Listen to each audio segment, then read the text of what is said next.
Tolee kabajamoo jaalatamuu hordoftoota yuutuubii koo mara keessaniif nagaan faraarri waaqayyoo isiniif haa baay'atu isiniin jecha baga bara 2016 isin ga'ee baga waaqayyoo isin gargaare gooftaan galataaf ulfinaa fudhatu.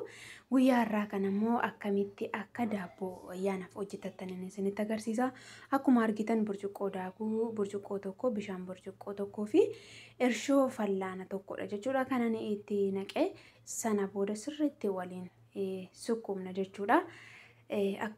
Akka inni hin gaangulletti sirriitti ni rukunna. Sana booda daqiiqaa 10 ni teechifna jechuudha. Sifraadhaan akka waan mata hin qadanne asitti immoo zabaatii tokko qimamii gurraacha akkasuma burcuqqoo duratti fayyadamne sanaan daakuu burcuqqoo kana tokko akkasumas soogidda tokko ni fayyadamna. Sana booda inni bukeessina daqiiqa 20 qofadha kan teessisnu jechuudha. Bukaa'ee kana keessa kaa'eera isuma keekii ittiin tolchinutti fayyadame jechuudhaani. Kana keessa ega keenye booda maal goona ani qimamii gurraacha wajjin bukeessu waan hin barbaanne fi gubbaadhaa ittiin godhe reefa nama itti godhe jechuudha.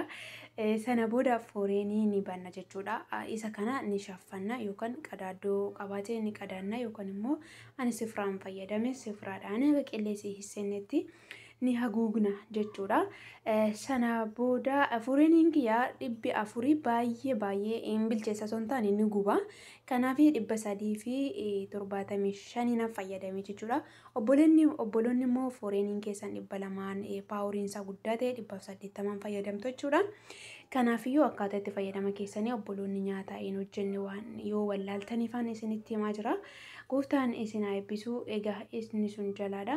Amma akkuma argitan fooreen keenya xumurameera. Daabboonis bifa kanaatiin lammaffaa bukaa'eera jechuudha. Sana booda fooreenii keessa goone daqiiqaa 20 aga 30 akkuma paawurii fooreenii keessaniitti jechuudha. Yeroo bilchaate inniyyuu gubbaan isaa diddiimachuu eegala waan ta'eef yeroo gubbaan isaa diddiimachuu eegalu san jalaa fuunee maal goona gubbaarra xiqqoo banneetu ilaala biraa hin deemnu jechuudha. Amma dagadhee baay'ee xiqqoo amma tokko diimaateera jechuudha. Akka isin jalaa hin jabaanneef akka isin jalaa hin gogneef jechuudha. Daftanii keessaa baasuu danda'uu qabdu jechuudha. Naam. Egaa kunoo kana booda akkam akka inni bareedu ilaala jechuudha. Dhugaa dubbachuu fi daqiiqaa tokkoo fi sa'aatii tokkoo fi daqiiqaa 20 keessatti nu xumurtu jechuudha. Daabboo kana baay'ee isinitti hin fudhatu. Akkuma argitan ani dhadhaantina maqaan isaa buuphaa yookaan killee hin fayyadamne akkasumas sukkaaras hin fayyadamne akkuma daabboo biyya keenyatti baay'ee mi'aa yoo buleerree nyaachuu dandeessu jechuudha. Foolii tokkoyyuu hin qabu. Killee yoo itti goone fooliin isaa yeroo tokko tokko namatti hin tolu jechuudha. Zayitii irra yoo itti gootaanii ani zayitii kan harkaan akka harkaan hin qabne qofan itti fayyadame akkuma argitan jechuudha. Malee hin fayyadamne jechuudha zayitii baay'ee. Xiqqoo waan keessa ture baay'ee jaawaateera.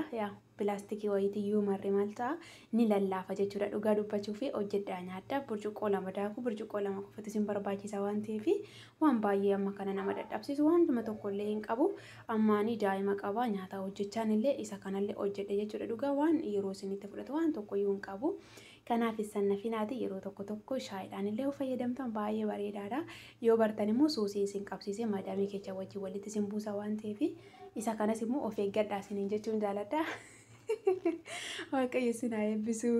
Egaa daabboo kana nyaachaa na eebbisa akka isin ayyaana kana dabarsitan abdiin qaba warri daabboo kana argitanii warri fayyadamtan jechuudha. Keessi isaa akkam akka inni firfir jedhee akkam akka inni namatti tolu yoo qorre immoo isa kana caalaa ammatti illee owaadha waan ta'eef jechuudha. Waaqayyo isin haa eebbisu isinan jaalladha. Ayyaana gaarii.